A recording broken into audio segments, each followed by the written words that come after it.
ಎದೆ ತುಂಬಿ ಹಾಡಿದೆನು ಅಂದು ನಾನು, ಎದೆ ತುಂಬಿ ಹಾಡಿದೆನು ಅಂದು ನಾನು, ಮನವಿಟ್ಟು ಕೇಳಿದಿರಿ ಅಲ್ಲಿ ನೀವು, ಎದೆ ತುಂಬಿ ಹಾಡಿದೆನು ಅಂದು ನಾನು.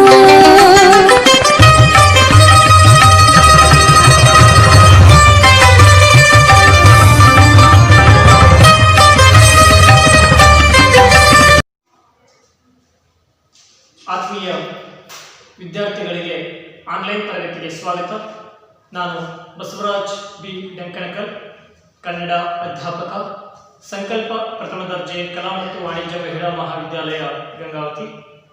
ವಿದ್ಯಾರ್ಥಿಗಳೇ, ನಿಮ್ಮ ಪಠ್ಯಕ್ರಮಕ್ಕೆ ಸಂಬಂಧಿಸಿದ MD ಒಕ್ಕುಂದರವರ ಮಗು ಮಲಗಿದೆ ಎದೆಯ ಮೇಲೆ ಎನ್ನುವ ಕವಿತೆಯ ಚರ್ಚೆಯಲ್ಲಿ ಕಳೆದ ಆನ್ಲೈನ್ ತರಗತಿಯ ಮುಖೇನ ನಾವೆಲ್ಲ ಭೇಟಿಯಾಗಿದ್ವಿ ಮತ್ತು ಅದರ ಮುಂದುವರಿದ ಭಾಗವನ್ನು ಇವತ್ತಿನ ಆನ್ಲೈನ್ ತರಗತಿಯಲ್ಲಿ ನಾವೆಲ್ಲ ಚರ್ಚೆ ಮಾಡೋಣ.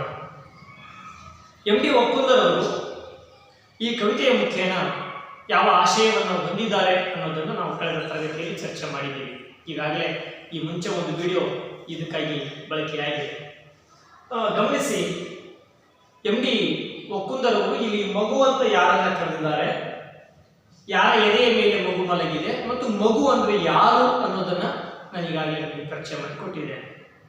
ಜೊತೆಗೆ ಯಾವ ಸದ್ದು ಮಗುವಿಗೆ ಕೇಳಬಾರದು ಅನ್ನೋ ಆಶಯ MD ಒಕ್ಕುಂದರವರಿಗಿದೆ, ಯಾವ ಸದ್ದು ಮಗುವಿನ ಕಿವಿಗೆ ಕೇಳಬಾರದು ಅನ್ನೋ ಆಶಯ MD ಒಕ್ಕುಂದರವರಿಗಿದೆ ಅನ್ನೋ ಚರ್ಚೆಯನ್ನು ಕೂಡ ನಾವು ಕಳೆದ ತರಗತಿಯಲ್ಲಿ ಮಾಡಿದ್ದೀವಿ.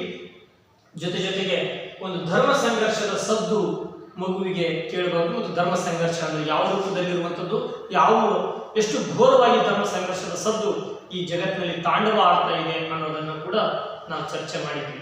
ಮುಂದುವರೆದ ಭಾಗವಾಗಿ ಇವತ್ತಿನ ತರಗತಿಯಲ್ಲಿ ನಾವು ಆ ಕವಿತೆಯ ಮುಂದುವರೆದ ಭಾಗವನ್ನು ಚರ್ಚೆ ಮಾಡೋಣ.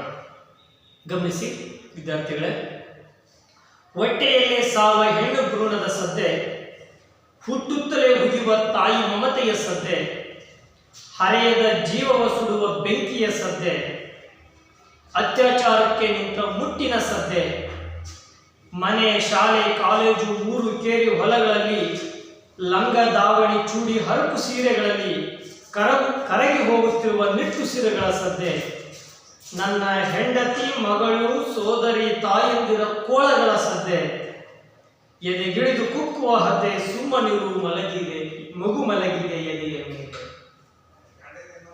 ಎಂತಹ ಸಮಾಜದ ವಿಡಂಬನೆ ಇದೆ ಈ ಸಾಲುಗಳಲ್ಲಿ ಅಂತಂದ್ರೆ, ಒಂದು ಲಿಂಗ ಅಸಮಾನತೆ ಅಂತಕ್ಕಂಥದ್ದು, ಲಿಂಗ ಅಸಮಾನತೆಯ ಕಾರಣಗಳಿಗಾಗಿ ಹೆಣ್ಣಿನ ಮೇಲೆ ನಡೀತಕ್ಕಂಥ ಶೋಷಣೆ ತುಂಬಾ ವ್ಯಾಪಕವಾಗಿರುವಂಥ, ತುಂಬಾ ಘೋರವಾಗಿದೆ. ಕೇವಲ ಹೆಣ್ಣು ಭ್ರೂಣ ಹತ್ಯೆ ಅಂತ ಮಾತ್ರ ನಾವು ಪರಿಭಾವಿಸುವಂತಿಲ್ಲ, ಹೆಣ್ಣಿನ ಮೇಲೆ ಬೇರೆ ಬೇರೆ ಆಯಾಮಗಳಲ್ಲಿ ಶೋಷಣೆ ಆಗ್ತಾ ಇದೆ. ಈ ಶೋಷಣೆ ಎನ್ನುವಂಥದ್ದು ಹೊಸ ತಲೆಮಾರಿಗೆ ಗೊತ್ತಾಗೋದು ಬೇಡ. ಹೊಸ ತಲೆಮಾರಿಗೆ ಈ ಹೆಣ್ಣು ಮತ್ತು ಲಿಂಗ ಅಸಮಾನತೆಯ ಈ ಸದ್ದು ಹೊಸ ತಲೆಮಾರು ಎನ್ನುವ ಮಗುವಿಗೆ ಕೇಳಿಸೋದು ಬೇಡ. ಅದಕ್ಕಾಗಿ ಕವಿ ವಿನಂತಿ ಮಾಡಿಕೊಳ್ತಾರೆ, ಈ ಯಾವ ಸದ್ದುಗಳು ಕೇಳಿಸಿದಂತೆ ನೋಡಿಕೊಳ್ಳ್ರಿ ಅಂತ. ಹಾಗಿದ್ರೆ ಯಾವೆಲ್ಲ ಸದ್ದು ಇದೆ ಇಲ್ಲಿ ಅಂತಂದ್ರೆ ಹೆಣ್ಣು ಭ್ರೂಣ ಹತ್ಯೆಗೆ ಗಮನಿಸಿ, ಹೊಟ್ಟೆಯಲ್ಲೇ ಸಾವ ಹೆಣ್ಣು ಭ್ರೂಣದ ಸದ್ದೆ. ಸಮಾಜ ಹೆಣ್ಣು ಹುಟ್ಟುತ್ತೆ ಅಂತ ತಕ್ಷಣ ಸ್ಕ್ಯಾನ್ ಮಾಡಿಸಿ ಅದು ಹೆಣ್ಣಿದೆ ಒಳಗಡೆ ಅಂತ ತಕ್ಷಣ ಅದನ್ನು ಅಲ್ಲೇ ಸಾಯಿಸುವ, ಅದನ್ನು ಅಲ್ಲೇ ಕರಗಿಸುವ ಗೋಮುಖ ವ್ಯಾಘ್ರದ ಮುಖವಾಡಗಳನ್ನು ನಾವು ಸಮಾಜದಲ್ಲಿ ಕಾಣ್ತಾ ಇದ್ದೀವಿ. ಇದು ಹೊಸ ತಲೆಮಾರಿಗೆ ಗೊತ್ತಾಗೋದು ಬೇಡ. ಯಾಕೆಂತಂದ್ರೆ ಹೆಣ್ಣಿರಲಿ ಗಂಡು ಇರಲಿ, ಒಂದು ಮಗುವಿಗೆ ಜನ್ಮ ಕೊಡುವಂಥದ್ರಲ್ಲಿ ತಾಯಿಗೆ ಸುಖ ಇದೆ. ಹೆಣ್ಣಾಗಲಿ ಗಂಡಾಗಲಿ ಈ ಭೂಮಿಯ ಮೇಲೆ ಬಂದು ಅದು ಬದುಕುವ ಹಕ್ಕು ಆ ಮಗುವಿಗೆ ಇದೆ. ಅವೆಲ್ಲವನ್ನ ಕಿತ್ತುಕೊಂಡು ಸ್ವಾರ್ಥ ಹಿತಾಸಕ್ತಿಗಳಿಗಾಗಿ ತಾಯಿಯ ಪ್ರೇಮ, ಆ ಮಗುವಿನ ಬದುಕಿನ ಹಕ್ಕನ್ನ ಕಿತ್ತುಕೊಳ್ಳುವುದು ಅದು ಮನುಷ್ಯ ಧರ್ಮ ಅಲ್ಲ, ಅದು ಇರಬಾರದು ಅನ್ನೋ ಅರ್ಥದಲ್ಲಿ MD ಒಕ್ಕುಂದರವರು ಆ ಕವಿತೆಯ ಮುಖೇನ, ಈ ಸಾಲುಗಳ ಮುಖೇನ ಸಮಾಜಕ್ಕೆ ವಿನಂತಿ ಮಾಡಿಕೊಳ್ತಾರೆ, ಯಾವುದು ಆ ಮಗುವಿಗೆ ಕೇಳೋದು ಬೇಡ. ಹುಟ್ಟುತ್ತಲೇ ಹುಗಿಯುವ ತಾಯಿ ಮಮತೆಯ ಸದ್ದೆ, ಹರೆಯದ ಜೀವವ ಸುಡುವ ಬೆಂಕಿಯ ಸದ್ದೆ. ವರದಕ್ಷಿಣೆಯ ಕಾರಣಗಳಿಗಾಗಿ ನಿತ್ಯ ನಿರಂತರ ನಡೀತಕ್ಕಂಥ ಕಿರುಕುಳಗಳನ್ನು ನಾವು ಗಮನಿಸ್ತಾ ಇದ್ದೀವಿ ಸಮಾಜದಲ್ಲಿ. ವರದಕ್ಷಿಣೆಯ ಕಾರಣಗಳಿಗಾಗಿ ದಿನನಿತ್ಯವೂ ಸಮಾಜದಲ್ಲಿ ಕಿರುಕುಳಗಳು ನಡೀತಕ್ಕಂಥದ್ದನ್ನು ನಾವು ಗಮನಿಸಿದ್ದೀವಿ. ಬೆಂಕಿ ಹಾಕಿ ಸುಡುತ್ತಾರೆ. ಅದಕ್ಕೆ ಈ ಕವಿ ಬರೀತಾರೆ, ಹರೆಯದ ಜೀವವ ಸುಡುವ ಬೆಂಕಿಯ ಸದ್ದೆ. ಎಷ್ಟೋ ಜನ ಹೆಣ್ಣುಗಳನ್ನ ಸೀಮೆ ಎಣ್ಣೆ ಹಾಕಿ ಸುಡುವುದು, ಆಕೆ ಊಟದಲ್ಲಿ ವಿಷ ಹಾಕಿಕೊಳ್ಳುವಂಥದ್ದು. ಎಷ್ಟು ಬದುಕಿನಲ್ಲಿ, ಅದು ವಿಶೇಷವಾಗಿ ಸ್ತ್ರೀ ಬದುಕಿನಲ್ಲಿ ಇಡೀ ಸ್ತ್ರೀ ಸಂಕುಲವನ್ನು ಸರ್ವನಾಶ ಮಾಡುವ ಹಾದಿಯಲ್ಲಿ ಪುರುಷ ಪ್ರಧಾನ ಸಮಾಜ ಅನೇಕ ರೀತಿಯ ಕುತಂತ್ರಗಳನ್ನು ಹೆಣೆದಿದೆ. ಅವುಗಳಲ್ಲಿ ವರದಕ್ಷಿಣೆಯೂ ಒಂದು. ವರದಕ್ಷಿಣೆಯ ನೆಪವನ್ನು ಒಡ್ಡಿ ಹರೆಯದ ಜೀವವನ್ನು ಸುಟ್ಟು ಹಾಕುವ, ಆಗ ತಾನೇ ಬದುಕಿನ ಕನಸುಗಳನ್ನ ಕಣ್ಣಾಲೆಯಲ್ಲಿ ತುಂಬಿಕೊಂಡು ನನ್ನ ಬದುಕನ್ನು ನಾನು 4-6 ಜನರ ಎದುರುಗಡೆ ನೆಮ್ಮದಿಯಿಂದ ಸಾಗಿಸಬೇಕು ಅನ್ನೋ ಆಶಾಭಾವನೆಯೊಂದಿಗೆ ಆಡಿಸಿ ಬೆಳೆಸಿದ ತಂದೆ ತಾಯಿಗಳನ್ನ ಬಿಟ್ಟು ಏಕಾಂಗಿಯಾಗಿ ಒಂದು ಮನೆಯ ವಸ್ತು ತುಳಿದ ಹೆಣ್ಣನ್ನ ವರದಕ್ಷಿಣೆಯ ಕಾರಣಗಳಿಗಾಗಿ ಸುಡುವುದಲ್ಲದೆ ಆಕೆಗೆ ವಿಚಿತ್ರ ಹಿಂಸೆಗಳನ್ನು ಕೊಡತಕ್ಕಂಥ ಸಮಾಜದಲ್ಲಿರುವ ಈ ಭೀಕರವಾದ ಸದ್ದು ಹೊಸ ತಲೆಮಾರು ಎನ್ನುವ ಮಗುವಿನ ಕಿವಿಗೆ ಕೇಳಬಾರದು ಅನ್ನೋದು ಕವಿಯ ಆಶಯ. ಕವಿ ಹೊಸ ತಲೆಮಾರಿಗೆ ಈ ಭೀಕರವಾದ ಸದ್ದು ಕೇಳದಂತೆ ಇರಲಿ ಅನ್ನೋ ಆಶಯವನ್ನ ಈ ಸಾಲುಗಳಲ್ಲಿ ವ್ಯಕ್ತಪಡಿಸ್ತಾರೆ. ಅತ್ಯಾಚಾರಕ್ಕೆ ನಿಂತ ಮುಟ್ಟಿನ ಸದ್ದೆ. ಮುಟ್ಟು ಅನ್ನುವಂಥದ್ದು ಇಲ್ಲಿ ಯೌವನಾವಸ್ಥೆಯ ಸಂಕೇತದಲ್ಲಿ ಬಳಕೆಯಾಗಿರುವಂಥದ್ದು. ಸಹಜವಾಗಿ ಒಂದು ಹೆಣ್ಣು ಯೌವನಾವಸ್ಥೆಯಲ್ಲಿ ಬಂದಾಗ ಈ ಪ್ರಕ್ರಿಯೆ ನೈಸರ್ಗಿಕವಾಗಿ ನಡೆಯುವಂಥದ್ದು ಮತ್ತು ಅದು ಸಹಜವಾದ ನೈಸರ್ಗಿಕ ಪ್ರಕ್ರಿಯೆ.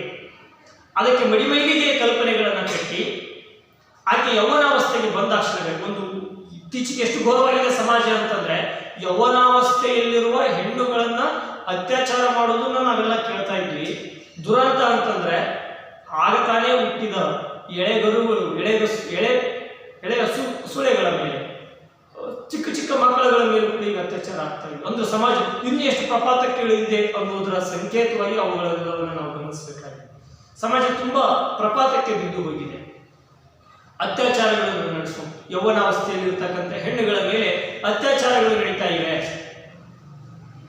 ಒಂದು ಹೆಣ್ಣುಮಗಳು ಸ್ವತಂತ್ರವಾಗಿ ಎಲ್ಲಿ ಹೋಗುವಂತಿಲ್ಲ. ಹೋದ ಹೆಣ್ಣುಮಗಳು ಹಾಗೆ ವಾಪಸ್ ಬರ್ತಾಳೆ ಅಂತ ಅನ್ನೋದು ಇಲ್ಲ. ಅಷ್ಟರ ಮಟ್ಟಿಗೆ ಘೋರವಾಗಿ ಸಮಾಜ ಬದಲಾವಣೆಯಾಗಿರುವುದು, ತುಂಬಾ ಕ್ರೂರವಾಗಿ ಸಮಾಜ ಬದಲಾವಣೆಯಾಗಿರುವಂಥದ್ದು. ಹರೆಯದ ಜೀವವ ಸುಡುವ ಬೆಂಕಿಯ ಸದ್ದೆ, ಅತ್ಯಾಚಾರಕ್ಕೆ ನಿಂತ ಮುಟ್ಟಿನ ಸದ್ದೆ. ಮುಟ್ಟು ಅನ್ನುವಂಥದ್ದು ಇಲ್ಲಿ ಯೌವನಾವಸ್ಥೆಯ ಸಂಕೇತವಾಗಿ ಬಳಕೆಯಾಗಿದೆ. ಹೆಣ್ಣು ಮಕ್ಕಳು ಯೌವನಾವಸ್ಥೆಗೆ ಬಂದಾಗ ಈ ನೈಸರ್ಗಿಕ ಪ್ರಕ್ರಿಯೆ ನಡೆಯುತ್ತೆ. ಆದ್ದರಿಂದ ಅಲ್ಲಿ ಅತ್ಯಾಚಾರಗಳು ನಿತ್ಯ ನಿರಂತರವಾಗಿ ನಡೀತಾ ಇವೆ. ಆ ಥರದ ಅನೇಕ ಕ್ರೂರ ಘಟನೆಗಳನ್ನು ನಾವು ಮಾಧ್ಯಮಗಳ ಮುಖ್ಯ ಗಮನಿಸ್ತಾ ಇದ್ದೀವಿ. ಈ ಸದ್ದು ಹೊಸ ತಲೆಮಾರು ಎನ್ನುವ ಮಗುವಿನ ಮೇಲೆ ಬೀಳದಿರಲಿ ಅನ್ನುವಂಥದ್ದು ಒಕ್ಕುಂದರವರ ಆಶಯ. ಮನೆ, ಶಾಲೆ, ಕಾಲೇಜು, ಊರು ಕೇರಿ, ಹೊಲಗಳಲ್ಲಿ ಲಂಗ ದಾವಣಿ ಚೂಡಿ ಹರಕು ಸೀರೆಗಳಲ್ಲಿ ಕರಗಿ ಹೋಗುತ್ತಿರುವ ನಿಟ್ಟುಸಿರುಗಳ ಸದ್ಯ. ಈ ಅತ್ಯಾಚಾರ ಅನ್ನುವಂಥದ್ದು ಯಾವೆಲ್ಲ ವಲಯಗಳಲ್ಲಿ ನಡೀತಾ ಇದೆ? ಅತ್ಯಾಚಾರ ಅನ್ನುವಂಥದ್ದು ಯಾವೆಲ್ಲ ವಲಯಗಳಲ್ಲಿ ನಡೀತಾ ಇದೆ? ಕೇವಲ ಒಬ್ಬರಿಬ್ರು ಮಾಡ್ತಾ ಇರುವಂಥದ್ದಲ್ಲ, ನಾವು ಗಮನಿಸ್ತಾ ಇದ್ದೀವಿ. ಮನೆಗಳಲ್ಲೂ ಕೂಡ ಈ ಥರದ ಅತ್ಯಾಚಾರಗಳು ನಡೀತಾ ಇದೆ. ತಂದೆ ಮಗಳನ್ನೇ ಅತ್ಯಾಚಾರ ಮಾಡಿದ ಅದೆಷ್ಟೋ ಉದಾಹರಣೆಗಳನ್ನು ನಾವು ಇತ್ತೀಚೆಗೆ ಗಮನಿಸಿದ್ದೇವೆ. ತಂದೆ ಮಗಳನ್ನೇ ಅತ್ಯಾಚಾರ ಮಾಡಿದಂಥ ಉದಾಹರಣೆ. ಎಷ್ಟು ಕ್ರೂರವಾಗಿದೆ ಸಮಾಜ, ಎಷ್ಟು ಅಂಧಪತನಕ್ಕೆ ಇಳಿದಿದೆ ಅಂದ್ರೆ ಅಳಿವಿನ ಅಂಚಿನ ಸಂಕೇತಗಳಾಗಿ ಇವೆಲ್ಲ ನಮಗೆ ಗೋಚರವಾಗಿರುವಂಥವು. ಮನೆಗಳಲ್ಲಿ ನಡೀತಾ ಇದೆ, ಶಾಲೆಗಳಲ್ಲಿ, ಕಾಲೇಜುಗಳಲ್ಲಿ, ಊರು ಕೇರಿ, ಹೊಲಗಳಲ್ಲಿ, ಎಲ್ಲಿ ಬೇಕಂದ್ರಲ್ಲಿ ಹೆಣ್ಣುಗಳನ್ನ ಬೇಕಾದಂತೆ ಬಳಸಿಕೊಳ್ಳುವ ವಸ್ತು ಅನ್ನುವಂತೆ ಪರಿಭಾವಿಸಿ ಆಕೆ ಮೇಲೆ ನಿತ್ಯ ನಿರಂತರವಾಗಿ ಅತ್ಯಾಚಾರಗಳನ್ನು ಮಾಡಲಾಗ್ತಾ ಇದೆ. ಅವೆಲ್ಲವನ್ನ ನಾವು ನೋಡ್ತಾ ಇದ್ದೀವಿ. ಅವುಗಳಿಗೆ ಇನ್ನೂ ಶಿಕ್ಷೆ ಇಲ್ಲ. ಕೇವಲ ಒಂದೆರಡು ಪ್ರಸಂಗಗಳು, ಘಟನೆಗಳನ್ನು ಬಿಟ್ಟರೆ ಆ ಬಗೆಯ ಅತ್ಯಾಚಾರ ಮಾಡುವಂಥವರಿಗೆ ಶಿಕ್ಷೆ ಇಲ್ಲದ ಪರಿಣಾಮವೇ ಇವತ್ತು ಸಮಾಜ ಇಷ್ಟೆಲ್ಲ ಕ್ರೂರ ಘಟನೆಗಳಿಗೆ ಸಾಕ್ಷಿಯಾಗಿರುವಂಥದ್ದು.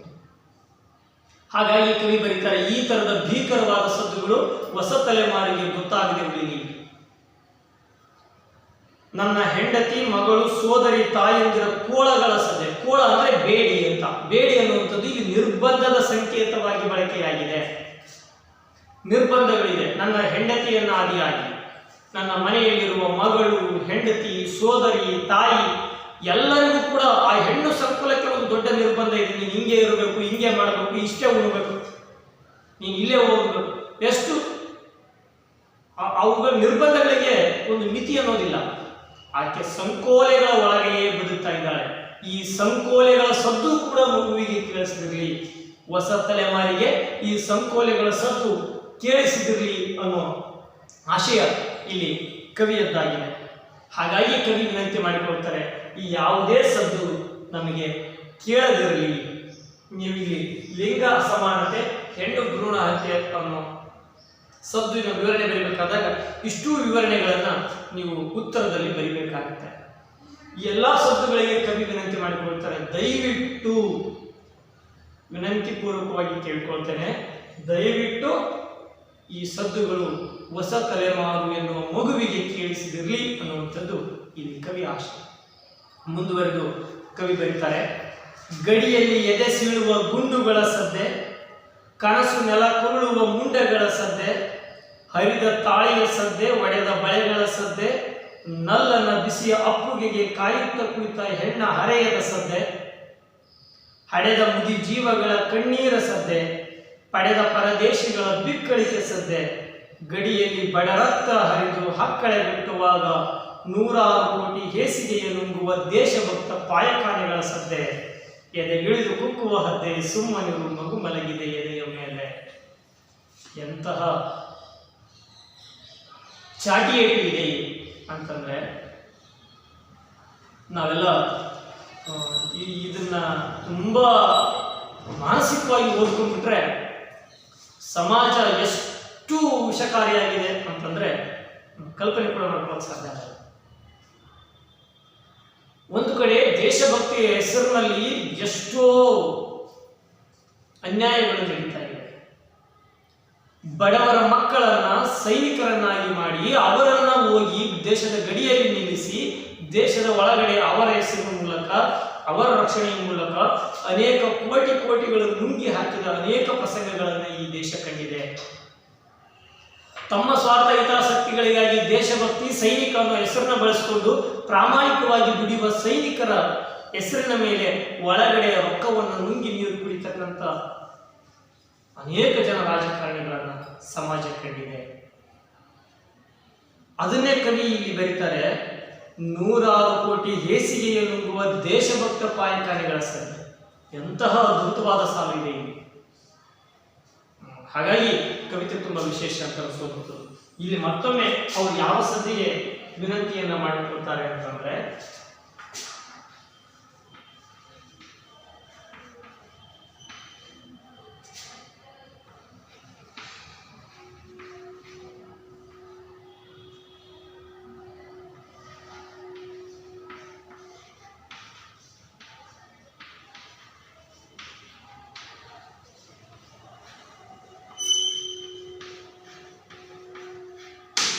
ಮತ್ತೊಂದು ಸದ್ದಿಗೆ ಕವಿ ವಿನಂತಿ ಮಾಡಿಕೊಳ್ತಾರೆ, ದೇಶಭಕ್ತ ನೆಪದ ಕ್ರೂರ ರಾಜಕಾರಣದ ಸದ್ದಿಗೆ. ಈ ಜಗತ್ತಿನ ಎಲ್ಲ ರಾಜಕಾರಣಿಗಳನ್ನು ತಗೊಂಡವರೆಲ್ಲರೂ ದೇಶಭಕ್ತರಂತಾನೆ ಹೇಳ್ಕೊಳ್ತಾರೆ. ಹಾಗಿದ್ರೆ ಅವರ ದೇಶಪ್ರೇಮವೇ ನಿಜವಾಗಿದ್ರೆ ಸತ್ತ ಸೈನಿಕರ ಕುಟುಂಬಗಳಿಗೆ ಅವರ ನೆರವು ಏನಿದೆ? ಇವತ್ತು ಕೆಲವು ಮೀಡಿಯಾಗಳಲ್ಲಿ ನಾವು ನೋಡ್ತಾ ಇದ್ದೀವಿ, ಸೈನಿಕರ ಕುಟುಂಬದವರು ಬೀದಿಗೆ ಬಂದು ಹೋರಾಟ ಮಾಡಿ ತಮ್ಮ ಹಕ್ಕನ್ನು ಪಡ್ಕೊಳ್ಳೋ ಸ್ಥಿತಿಯಲ್ಲಿ ನಾವಿದ್ದೀವಿ ಅಂತಂದ್ರೆ ಇವತ್ತಿನ ರಾಜಕಾರಣ ಯಾವ ಮಟ್ಟಕ್ಕೆ ಹೋಗಿ ನಿಂತ್ಕೊಂಡಿರ್ಬೇಕು? ಯಾವ ಮಟ್ಟಕ್ಕೆ ಹೋಗಿ ರಾಜಕಾರಣ ನಿಂತ್ಕೊಂಡಿರ್ಬೇಕು?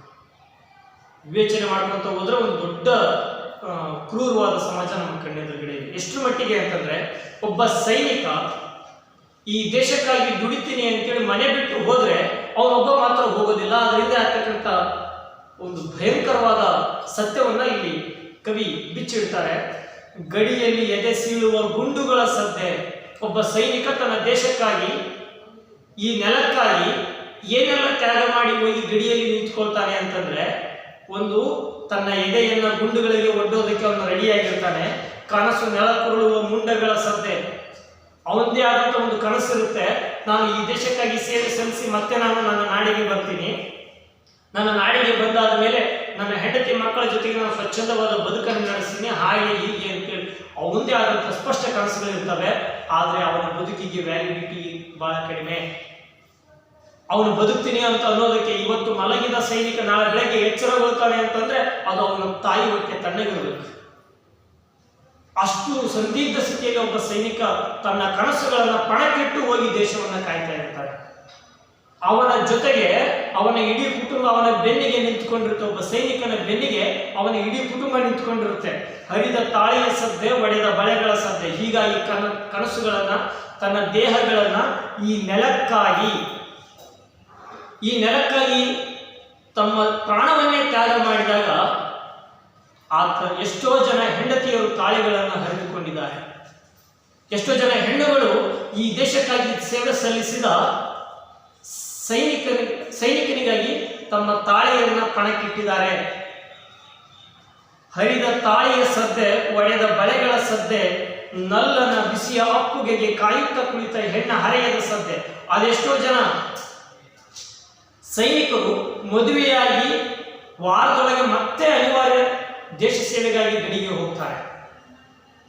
ಬದುಕಿನ ರುಚಿಯನ್ನೇ ಅನುಭವಿಸದ, ಬದುಕಿನ ಸವಿಯನ್ನ ಅನುಭವಿಸದ ಅದೆಷ್ಟೋ ಹೆಣ್ಣುಗಳು ಮತ್ತೆ ನನ್ನ ಗಂಡ ಬರ್ತಾನೆ, ಆತನ ಜೊತೆಗೆ ನಾನು ಕೂಡಿಕೊಂಡು ನಾನು ಜೀವನ ಪರ್ಯಂತ ಜೀವನವನ್ನು ಸಾಗಿಸ್ತೀನಿ ಅನ್ನೋ ಆಶಾ ಭಾವನೆಯನ್ನ ತಮ್ಮ ಕಣ್ಣುಗಳಲ್ಲಿ ಇಟ್ಕೊಂಡು ಕಾಯ್ತಾ ಕೂತ್ಕೊಂಡಿರ್ತಾರೆ. ಆದರೆ ಆ ಗಂಡ ಬರ್ತಾನೆ ಅನ್ನೋದಕ್ಕೆ ಅವರಿಗೆ ಯಾವುದೇ ಸಾಕ್ಷಿ ಆಧಾರಗಳಿಲ್ಲ. ಅದೆಷ್ಟೋ ಸಾರಿ ಮದುವೆಯಾಗಿ ತಿಂಗಳೊಳಗಡೆ ಸೈನಿಕ ಸತ್ತು ಹೋಗಿ ವಿಧವೆಯಾಗಿರ್ತಕ್ಕಂಥ ಘಟನೆಗಳನ್ನು ನಾವು ಮಾಧ್ಯಮಗಳ ಮುಖೇನ ಗಮನಿಸಿದ್ದೀವಿ. ಈ ಎಲ್ಲ ಸದ್ದುಗಳು ಹೊಸ ತಲೆಮಾರಿಗೆ ಗೊತ್ತಾಗೋದು ಬೇಡ. ಹೊಸ ತಲೆಮಾರಿಗೆ ಬೇಕಾಗಿರುವಂಥದ್ದು ಶಾಂತಿ, ಸಮತೆಯ, ನೆಮ್ಮದಿಯ ವ್ಯಾಖ್ಯಾನ ಬರೆದ ಬದುಕು ಮಾತ್ರ ಹೊಸ ತಲೆಮಾರಿಗೆ ಬೇಕಾಗಿರುವಂಥದ್ದು ಅನ್ನೋದು ಎಂ.ಡಿ. ಮುಕುಂದರವರ ಆಶಯ. ಅದಕ್ಕೆ ಕವಿ ಬರೀತಾರೆ, ಹಡೆದ ಮುದಿ ಜೀವಗಳ ಕಣ್ಣೀರ ಸದ್ದೆ, ಪಡೆದ ಪರದೇಶಿಗಳ ಬಿಕ್ಕಳಿಕೆ ಸದ್ದೆ. ಒಬ್ಬ ಸೈನಿಕ ಸಾಯ್ತಾನ ಅಂತಂದ್ರೆ ಹಡೆದಂಥ ತಂದೆ ತಾಯಿಗಳು ಕಣ್ಣೀರಲ್ಲಿ ಕೈ ತೊಳಿತಾರೆ. ವಯಸ್ಸಿಗೆ ಬಂದ ಎದೆಯುದ್ದ ಬೆಳೆದ ಮಗ ತಮ್ಮ ಕಣ್ಣಾರೆ ತಮ್ಮ ಕಣ್ಣು ಮುಂದೆ ಸತ್ತು ಹೋಗಿದ್ದಾನೆ ಅನ್ನೋ ಒಂದು ಸಂಕಟ ಅಲ್ಲಿ ತಂದೆ ತಾಯಿಗಳಿಗೆ ಇದೆ. ಪಡೆದ ಪರದೇಶಿಗಳ ಬಿಕ್ಕಳಿಕೆ ಸದ್ದೆ. ಪಡೆದ ಪರದೇಶಿಗಳು ಅಂತಂದ್ರೆ ಅವನ ಬೆನ್ನ ಹಿಂದೆ ಬಂದಿರುವ ಆ ಸೈನಿಕನ ಒಡ ಹುಟ್ಟಿದವರಾಗಿ ಹುಟ್ಟಿರುವ ಅಣ್ಣ, ತಮ್ಮ, ಅಕ್ಕ, ತಂಗಿ ಅವರೆಲ್ಲರೂ ಪರದೇಶಿ ಆಗ್ತಾರೆ.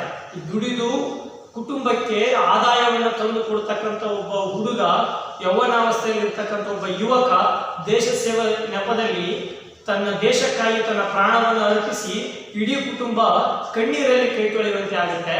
ಆದರೆ ಆ ಸೈನಿಕನ ಹೆಸರಿನ ಮೂಲಕ ಈ ದೇಶದ ಭ್ರಷ್ಟ ರಾಜಕಾರಣಿಗಳು, ಈ ದೇಶದ ಕೆಲವು ಭ್ರಷ್ಟ ರಾಜಕಾರಣಿಗಳು ಗಡಿಯಲ್ಲಿ ಬಡ ರಕ್ತ ಹರಿದು ಹಕ್ಕಳೆಗಟ್ಟುವಾಗ ನೂರಾರು ಕೋಟಿ ಹೇಸಿಗೆಯ ನುಂಗುವ ದೇಶಭಕ್ತ ಪಾಯಕಾರಿಗಳ ಸದ್ದೆ. ಆ ದೇಶದ ಹೆಸರಿನಲ್ಲಿ, ದೇಶಭಕ್ತನ ಹೆಸರಿನಲ್ಲಿ ಹಣವನ್ನು ನುಂಗಿ ನೀರು ಕುಡಿತಕ್ಕಂಥ ಭ್ರಷ್ಟ ರಾಜಕಾರಣಿಗಳನ್ನ, ಆ ಕೆಲವು ಭ್ರಷ್ಟ ರಾಜಕಾರಣಿಗಳನ್ನ ಎಂ.ಡಿ. ಒಕ್ಕುಂದರವರು ದೇಶಭಕ್ತ ಪಾಯಕಾರಿಗಳಿಗೆ ಹೋಗ್ತಾರೆ. ಅವರು ತಿನ್ನೋದು ಪಾಯಕಾರಿಗಳದ್ದು. ಅಂದ್ರೆ ಅಷ್ಟು ಕೀಳು ಮಟ್ಟಕ್ಕೆ ಇವತ್ತಿನ ರಾಜಕಾರಣ, ಅದು ಕೆಲವು ಜನರ ಮೂಲಕ ಆ ರಾಜಕಾರಣ ಬಂದು ನಿಂತುಕೊಂಡ್ರು.